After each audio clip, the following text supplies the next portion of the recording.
Hello बच्चों, क्या हाल चाल है सभी लोगों का। सभी लोग ठीक ठाक होंगे, अपनी पढ़ाई को मन लगा करके कर रहे होंगे। बेटा टेलीग्राम क्वेश्चन के सोल्यूशन की सीरीज में हम लोगों ने 30 क्वेश्चंस जो टेलीग्राम चैनल में दिए गए थे उनके सोल्यूशन को स्टडी किया और डिटेल सोल्यूशन हम लोगों ने उसका पढ़ा। आई होप कि आपको पूरा सोल्यूशन समझ में आया होगा, सारे डाउट आपके क्लियर हो गए होंगे। जो आपको लग रहा था कि सर ये क्वेश्चन मुझको नहीं आ रहे हैं या फिर अगर ये डायरेक्ट आंसर है तो कैसे क्लियर होगा, मैंने अपनी तरफ से पूरा प्रयास किया है कि उन चीज़ों को सिंपल करके आपको बताया जाए।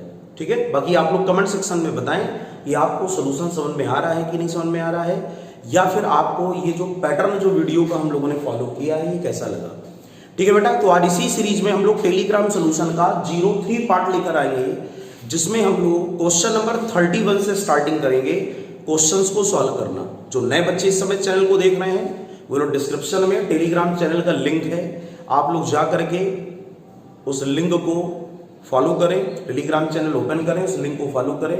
और बाकी जो बच्चे पहले से ही ऑलरेडी टेलीग्राम चैनल से जुड़े हुए हैं उनको तो सारी जानकारी है, और जिन्होंने यूट्यूब चैनल को सब्सक्राइब नहीं किया वो चैनल को सब्सक्राइब भी करें, इससे आगे आने वाले लगातार वीडियोज आपको मिलते रहें।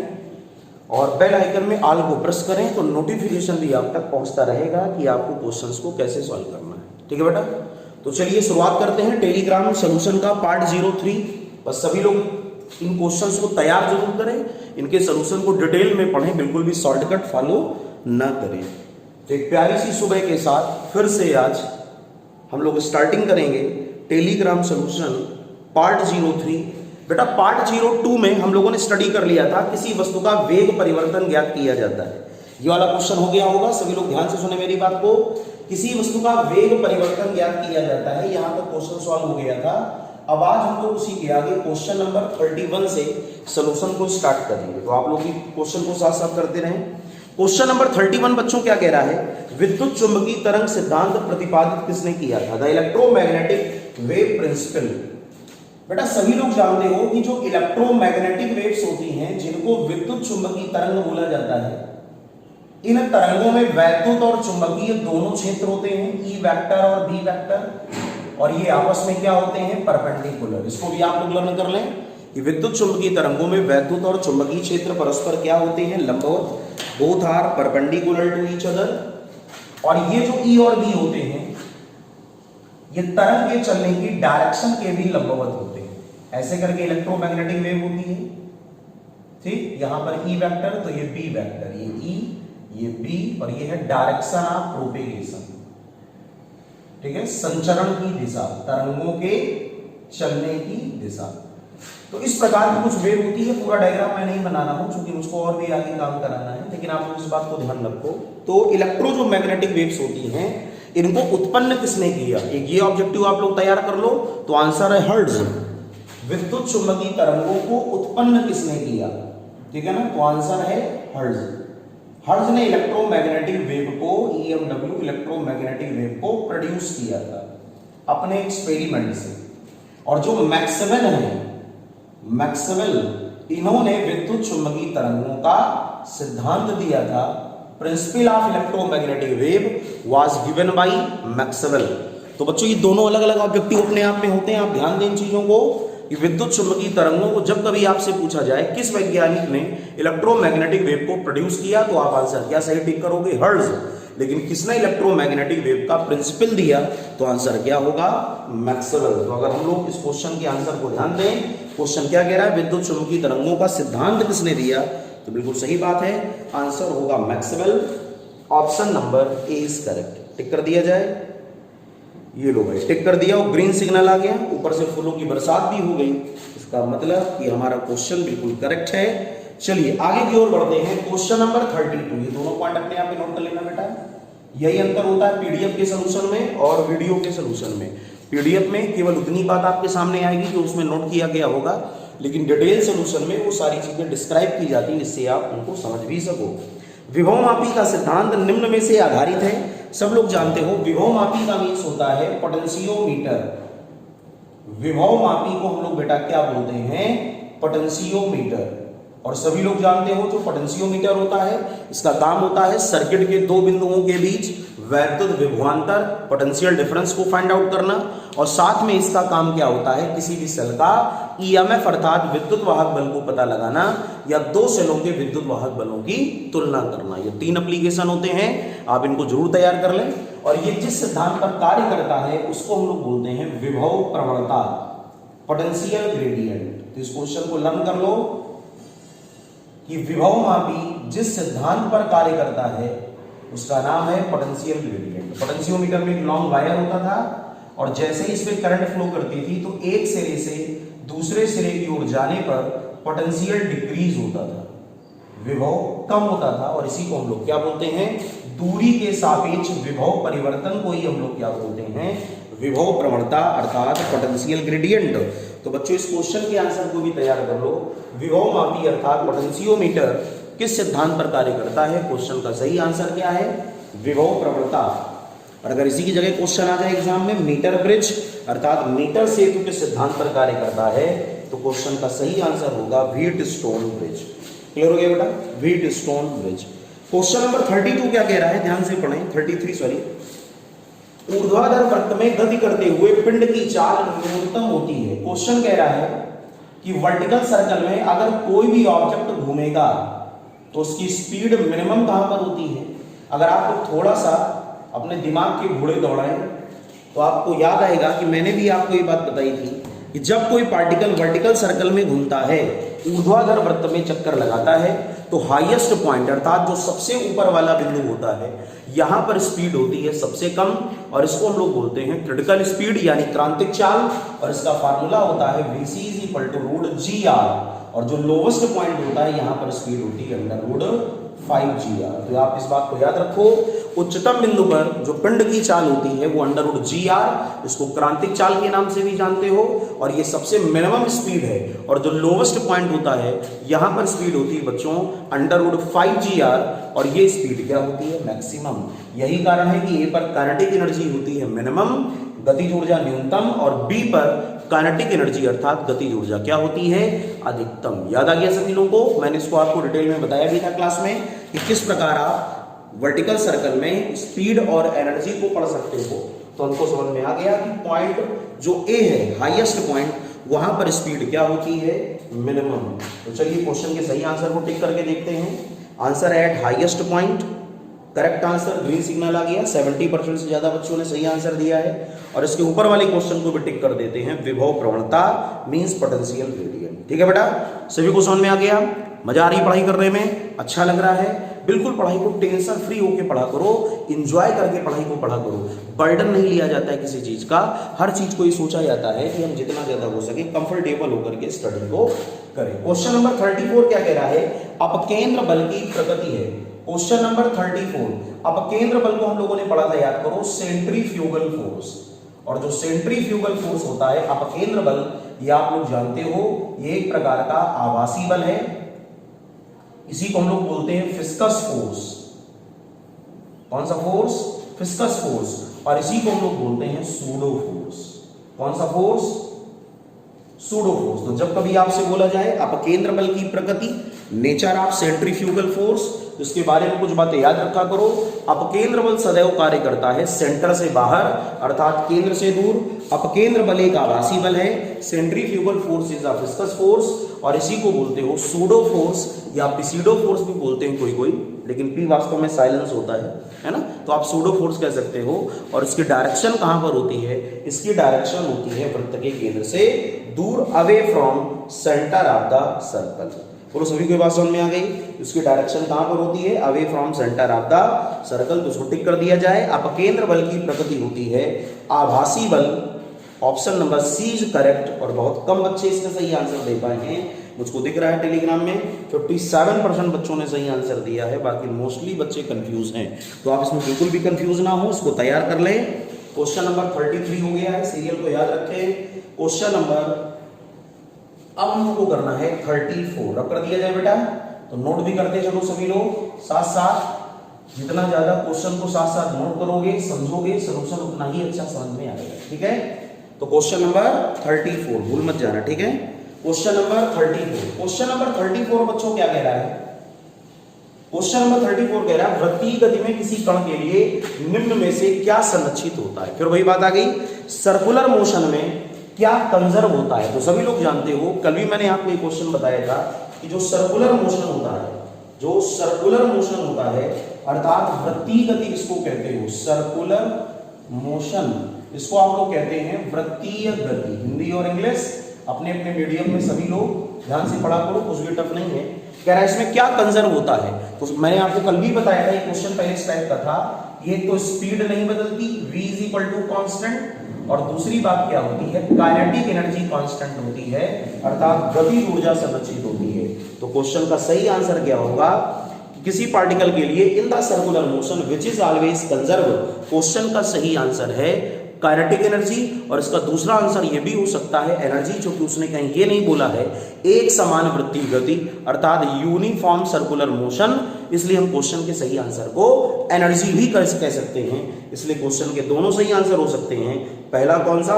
काइनेटिक एनर्जी ज्यादा प्रेफर करोगे, और सेकेंडरी इसका एक आंसर हो सकता है एनर्जी, लेकिन मेनली जो इसका आंसर सही है वो क्या है बेटा? काइनेटिक एनर्जी अर्थात गतिज ऊर्जा। क्लियर? सभी बच्चे जिनको जो ये वीडियो नया देख रहे हैं या पहली बार देख रहे हैं वो कंफ्यूज हो रहे होंगे कि क्वेश्चंस कहाँ से हैं, तो मैं फिर से अभी जानकारी आपको दे दूं, ये टेलीग्राम क्वेश्चंस के सॉल्यूशंस हैं, डिटेल सॉल्यूशन। इसलिए आप लोग पहले टेलीग्राम चैनल को फॉलो करें, टेलीग्राम चैनल का लिंक डिस्क्रिप्शन में दिया है, और फिर यूट्यूब चैनल को सब्सक्राइब करें जिन्होंने चैनल को सब्सक्राइब नहीं किया, और भी बच्चों को इसकी जानकारी दें जिससे उनको भी इसका लाभ हो सके। ठीक है, क्वेश्चन नंबर 35 की ओर आगे बढ़ते हैं। क्वेश्चन नंबर 35 क्या कह रहा है? क्वेश्चन नंबर 35 कह रहा है निम्न में से कौन सा नियम न्यूटन का मूल नियम है, fundamental law. Most important question है बेटा। न्यूटन का जो सेकंड लॉ होता है,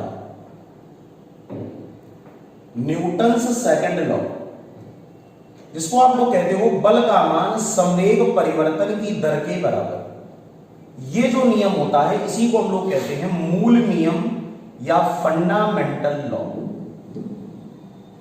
ठीक है, इसी नियम से हम लोग न्यूटन के पहले नियम की भी स्टडी करते हैं। तो इस क्वेश्चन को आप तैयार कर लो कि न्यूटन का दूसरा नियम ही न्यूटन का पहले नियम का चेंज फॉर्म है, या फिर न्यूटन का पहला नियम दूसरे नियम का चेंज फॉर्म है, और इसीलिए इसको क्या बोला जाता है? Fundamental law. और न्यूटन का दूसरा नियम क्या होता है? किसी वस्तु पर लगने वाला बाह्य बल संवेग परिवर्तन की समय दर के बराबर होता है। तो ये है न्यूटन का दूसरा नियम। तो सभी लोग याद कर लेना, क्वेश्चन बड़ा इंपॉर्टेंट है। न्यूटन का दूसरा नियम, Newton second law is the fundamental law, इसी को हम लोग क्या बोलते हो? मूल नियम। न्यूटन का दूसरा नियम ही मूल नियम कहलाता है। तो क्वेश्चन का सही आंसर क्या है? ऑप्शन नंबर बी बिल्कुल करेक्ट है। ग्रीन सिग्नल आ चुका, यानी क्वेश्चन का आंसर बहुत सरल है। क्लियर? क्वेश्चन नंबर 36 सरल और सही आंसर है, ये तैयार कर लेना। न्यूटन का दूसरा नियम, जिसको बल का नियम कहते हो, लॉ ऑफ फोर्स, भूलना मत, यही न्यूटन के पहले नियम का चेंज फॉर्म है, और इसी को हम लोग क्या बोलते हैं? Fundamental law. किसी वस्तु की चाल और वेग का अनुपात क्या होता है? ये भी बड़ा अच्छा क्वेश्चन है। अगर आपको याद होगा, मैंने आपको बताया था कि जो चाल होती है स्पीड, और जो वेग होती है वेलोसिटी, इनका रेशियो या तो 1 से बड़ा और या तो 1 के बराबर होता है। चाल और वेग का अनुपात सदैव 1 से बड़ा या फिर 1 के क्या होता है? बराबर होता है। क्लियर? इसलिए क्वेश्चन का सही आंसर ऑप्शन नंबर बी, 1 से 1 के बराबर, ये तो नहीं कह सकते हो खैर भी, 1 से कम, 1 से अधिक, और 0, 1 से अधिक सही कर सकते हो, 1 से अधिक। ऑप्शन नंबर कौन सा? सी सही होगा बेटा इसमें, मोर देन 1। चाल और वेग का अनुपात, अदिश राशियां हमेशा सदिश राशियों से क्या होती है? ज्यादा। चाल क्या होती है? चाल को याद होगा, कुल दूरी, एकांक समय में तय की गई कुल दूरी, और वेग क्या होता है? वेलोसिटी, एकांक समय में तय किया गया विस्थापन। डिस्प्लेसमेंट, डिस्प्लेसमेंट हमेशा क्या होता है? दूरी से छोटा, इसलिए वेग भी हमेशा क्या होगी? चाल से कम होगी। क्लियर हो गया? चलिए आगे बढ़ते हैं। अगला क्वेश्चन है क्वेश्चन नंबर 37।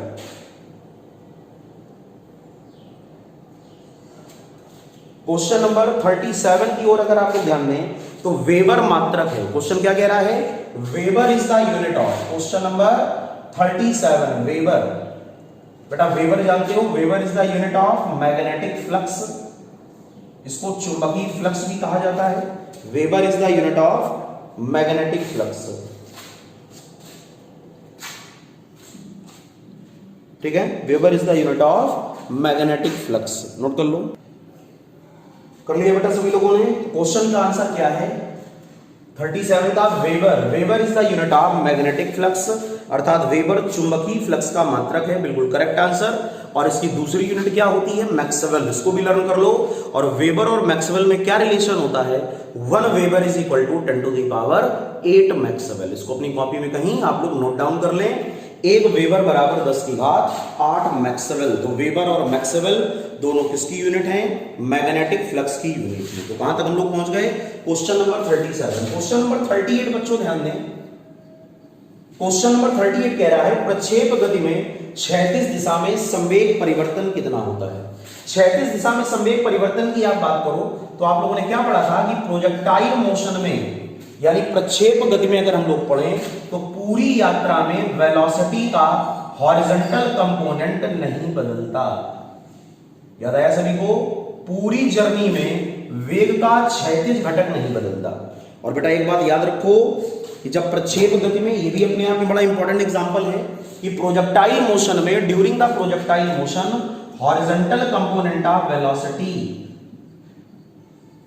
क्षैतिज वेग ux, this is always will be constant. और बेटा जब ux कांस्टेंट होगा तो आप लोग जानते हो क्षैतिज दिशा में संवेग में कोई परिवर्तन नहीं होगा, क्योंकि संवेग में परिवर्तन तो तब होता है ना जब वेग में परिवर्तन हो, और जब क्षैतिज दिशा में वेग परिवर्तन नहीं, तो आंसर क्या है, क्षैतिज दिशा में संवेग परिवर्तन नहीं होगा। तो अगर हम लोग बात करें डेल्टा px, तो आंसर क्या आएगा, 0 in the horizontal direction, change in momentum always will be 0। सभी को समझ में आ गया, इसको अपनी कॉपी में आप नोट कर लो कि प्रोजेक्टाइल मोशन में, बेटा सीरियल याद रखना 38 हो चुका है ना, कि प्रोजेक्टाइल मोशन में अर्थात प्रक्षेप गति में क्षैतिज वेग नहीं बदलता, और जब क्षैतिज वेग नहीं बदलेगा, हॉरिजॉन्टल वेलोसिटी नहीं चेंज होगी, तो मोमेंटम में भी कोई बदलाव नहीं होगा। अब हमको कौन सा क्वेश्चन लगाना है, क्वेश्चन नंबर 39। चलिए इसको पहले सही टिक कर दिया जाए, आंसर है 0, करेक्ट आंसर, वेरी गुड। बहुत सारे बच्चे इस क्वेश्चन में कंफ्यूज हो जाते हैं, लेकिन आज के बाद कंफ्यूज मत होना। इन प्रोजेक्टाइल मोशन हॉरिजॉन्टल डायरेक्शन में क्षैतिज दिशा में मोमेंटम का चेंज क्या होता है प्यारे बच्चों, 0। इसलिए क्वेश्चन का आंसर क्या होगा, डेल्टा px बराबर 0। प्रक्षेप गति किसका एग्जांपल है, क्वेश्चन नंबर 39। फिर वही क्वेश्चन आ गया कि जो प्रक्षेप गति है इसको प्रोजेक्टाइल मोशन कहते हो, और सभी लोग जानते हो कि जो प्रोजेक्टाइल मोशन है this is the example of motion in 2 dimension. ये द्विविमीय गति का उदाहरण है। कौन कौन, प्रोजेक्टाइल मोशन और सर्कुलर मोशन, प्रक्षेप गति और वृत्तीय गति, ये दोनों ही द्विविमीय गतियों के उदाहरण हैं। They all are examples of motion in 2 dimension. इसलिए क्वेश्चन का सही आंसर है बी, द्विविमीय गति मींस 2D मोशन। और क्वेश्चन नंबर 39 के बाद क्वेश्चन नंबर 40, क्वेश्चन नंबर 40 क्या कह रहा है, व्हीटस्टोन ब्रिज से क्या ज्ञात किया जाता है। याद है आप लोगों को, जो व्हीटस्टोन सर्किट होता था PQRS, व्हीटस्टोन जो ब्रिज होता है इसको PQRS कहते हो। यहां पर गैल्वेनोमीटर धारा मापी लगा होता था, यहां पर डीसी कनेक्शन होते थे अगर आपको याद हो, यहां पर रेजिस्टेंस होता था P, ये Q, ये R और ये S, और ये गैल्वेनोमीटर G। तो जो व्हीटस्टोन ब्रिज होता है जिसको व्हीटस्टोन सेतु कहते हो, इसको हम लोग मेनली किस लिए यूज करते थे, तो आंसर इसके वैसे तो बहुत सारे एप्लीकेशन होते हैं, WSB के बहुत सारे एप्लीकेशन होते हैं, लेकिन मेन जो एप्लीकेशन होता है WSB का, व्हीटस्टोन सर्किट का जो प्रमुख एप्लीकेशन होता है बेटा, वो होता है अज्ञात प्रतिरोध को निकालना, अननोन रेजिस्टेंस को फाइंड आउट करने के लिए, अननोन रेजिस्टेंस को पता लगाने के लिए हम लोग क्या करते हैं, बोलो, व्हीटस्टोन ब्रिज का यूज करते हैं। तो इसका आंसर क्या सही होगा, चालक का प्रतिरोध, resistance of conductor, option number A is correct. Question number 41, ये बहुत इंपॉर्टेंट क्वेश्चन है। सारे क्वेश्चंस ही ऐसे दिए गए हैं जो एग्जाम के लिए बहुत इंपॉर्टेंट होने वाले हैं, तो कृपया आप लोग इन सारे क्वेश्चंस को जरूर तैयार करें, चाहे वो 1 लाइनर हो या न्यूमेरिकल का पार्ट हो, उसकी तैयारी आपको जरूर करनी चाहिए, क्योंकि अगर एग्जाम में क्वेश्चन आ जाए तो ऐसे प्रिपेयर करो कि हमसे एक भी क्वेश्चन गलत नहीं होना चाहिए। क्लियर, मेरी बात सबको समझ में आ रही है ना? कमेंट करके जरूर सब लोग बताओ कि आप सारे क्वेश्चंस को तैयार कर रहे हो कि नहीं तैयार करो। सभी लोग कमेंट करो, सभी लोग लिखो जितने लोग वीडियो देख रहे हो कि आप टेलीग्राम क्वेश्चंस को तैयार कर रहे हो कि नहीं तैयार कर रहे हो, या आपको क्वेश्चन समझ में आ रहे हैं कि नहीं आ रहे। किसी सेल का आंतरिक प्रतिरोध ज्ञात करने के लिए निम्न में से प्रयोग में लाते हैं। तो अगर किसी सेल का इंटरनल डिस्टेंस आपको फाइंड आउट करना है, याद है सभी लोगों को, किसी भी सेल का जो इंटरनल डिस्टेंस होता है वो small r is equal to capital R E upon V minus 1, ठीक है, ये स्मॉल r का फार्मूला होता है। और इंटरनल डिस्टेंस को ज्ञात करने के लिए हम लोग किसका यूज करते हैं, याद करो आप लोग, हम लोग यूज करते थे मीटर ब्रिज का। किसका? मीटर ब्रिज का। मीटर ब्रिज जो होता था इससे हम लोग निकालते थे, मीटर ब्रिज के द्वारा हम लोग निकालते थे अननोन डिस्टेंस। बेटा एक मिनट, करेक्शन है, मीटर ब्रिज के द्वारा हम लोग क्या निकालते थे? Unknown distance. इसका सही आंसर होगा क्या? बोलो, पोटेंशियोमीटर यानी विभवमापी। तो विभवमापी के द्वारा सेल का इंटरनल डिस्टेंस भी पता लगा सकते हो, पोटेंशियोमीटर, ठीक। तो पोटेंशियोमीटर से हम किसी भी सेल का अननोन डिस्टेंस भी पता लगाते हैं। तो सही कर लेना, option number A is correct. Question number कौन सा उसके बाद? क्वेश्चन नंबर 42, 42वां सवाल क्या कह रहा है? जब कोई पिंड ऊर्ध्ववृत्त में गति करता है तो निम्नतम बिंदु पर डोरी का तनाव in vertical circle tension force in the lowest point will be. फिर वही चर्चा आ गई, याद आ गया? जितने बार वर्टिकल सर्कल आता है उतने बार मैं फिगर बना के ही आपको समझाता हूं, जिससे आपको सारी चीजें क्लियर हो जाए। तो आप लोग क्या जानते हो, पॉइंट ए और दिस इज पॉइंट बी, ये लोवेस्ट पॉइंट होता है ना, ये डोरी है, ये लंबाई r या l कह सकते हो। तो यहां पर जो टेंशन होता है वो पिंड के भार का 6 गुना Tb is equal to 6 mg, और जो हाईएस्ट पॉइंट पे टेंशन होता है that is approximately equal to 0। इसलिए क्वेश्चन का सही आंसर होगा कि निम्नतम बिंदु पर डोरी का तनाव क्या होता है? पिंड के भार का 6 गुना। ऑप्शन नंबर 20 करेक्ट, बिल्कुल सही। ग्रीन सिग्नल हो चुका है, फूलों की बरसात हो चुकी, इसका मतलब क्वेश्चन बिल्कुल सही आंसर ये दे रहा है, ठीक है। चलिए आगे बढ़ते हैं। पृथ्वी के ध्रुवों पर जी का मान होता है, question number 43, question number 43, question number 43। Question क्या कह रहा है? At the centre of earth, यानी पृथ्वी के केंद्र पर आप जी का मान बताएं। तो सभी लोग जानते हो अर्थ के सेंटर पे जी क्या होता है? 0। इसलिए किसी भी बॉडी का वेट अगर आप अर्थ के सेंटर पे निकालोगे तो वेट भी क्या होगा? 0। क्वेश्चन का सही आंसर है W बराबर 0। किसी भी पृथ्वी के ध्रुवों पर बेटा कहा, अच्छा मैंने सेंटर पढ़ लिया था, कोई दिक्कत नहीं। पृथ्वी के ध्रुवों पर जी का मान उसने बोला था एट द पोल्स, चलो कोई दिक्कत नहीं, इसको भी लर्न कर लेना, नोट करके लिख लो। इस सेंटर पे 0 होता है, लेकिन अगर पोल्स की बात करोगे तो सभी लोग जानते हो पोल्स पर जी क्या होता है? मैक्सिमम। और जब पोल्स पर जी होता है मैक्सिमम तो पोल्स पर वस्तु का भार भी क्या होता है? मैक्सिमम। क्वेश्चन का सही आंसर है अधिकतम होगा, that means option number A is correct. पृथ्वी के ध्रुवों पर जी का मान क्या होता है? मैक्सिमम। सेंटर पे जी की वैल्यू क्या होती है? 0। और इक्वेटर यानी भूमध्य रेखा पर जी का मान क्या होता है? मिनिमम। क्लियर हो गया? देखो नाम लिया भूमध्य रेखा का और सवाल हाजिर है इक्वेटर वाला। भूमध्य रेखा से ध्रुवों की ओर जाने पर वस्तु का भार क्या होगा? क्वेश्चन नंबर कौन सा है पहले ये तो बताओ। क्वेश्चन नंबर 44, क्वेश्चन नंबर 44 क्या कह रहा है? भूमध्य रेखा से ध्रुवों की ओर जाने पर वस्तु का भार क्या होगा? भूमध्य रेखा से अगर ध्रुवों की ओर जाओगे तो सभी लोग जानते हो ये होती है इक्वेटर, ठीक, और इसको कहते हो पोल। तो अभी मैंने आपको क्या बताया कि अगर आप इक्वेटर से पोल की तरफ जाओगे, भूमध्य रेखा से ध्रुवों की ओर जाओगे तो जी का मान क्या होगा? बढ़ेगा, जी इंक्रीजेस। और जब जी का मान बढ़ेगा तो किसी भी वस्तु का जो भार होगा, वेट ऑफ ऑब्जेक्ट W बराबर mg, वो भी बढ़ेगा। तो आप इसको लर्न कर लें, भूमध्य रेखा से ध्रुवों की ओर जाने पर वस्तु का भार क्या होता है? बढ़ता है। Weight of object increases, mg क्या होगा? बढ़ेगा। भूमध्य रेखा से ध्रुवों की ओर जाने पर mg क्या होगा? बढ़ेगा। Correct answer option number 20 correct. सभी को समझ में आ गया? कौन सा क्वेश्चन था ये? क्वेश्चन नंबर 44 नोट कर लिया बेटा सभी लोगों ने? रख कर दिया जाए इसको। चलिए सभी क्वेश्चंस के सॉल्यूशन को जरूर नोट करो और ध्यान से पढ़ो, बिल्कुल भी लापरवाही ना करना। कारण ये होता है कि कभी कदार जिन क्वेश्चंस को हम लापरवाही के कारण छोड़ देते हैं, एग्जाम में वही क्वेश्चन रिपीट करते हैं, इसलिए ये गलती कतई मत करना। ये चमत्कार कई बार होता है कि जिन चीजों में आप लापरवाही करो वही पार्ट पेपर में ज्यादा आ जाए और उसको सॉल्व करने में फिर क्या हो? दिक्कत हो, ठीक है। तो ऐसा आपके साथ नहीं होना चाहिए।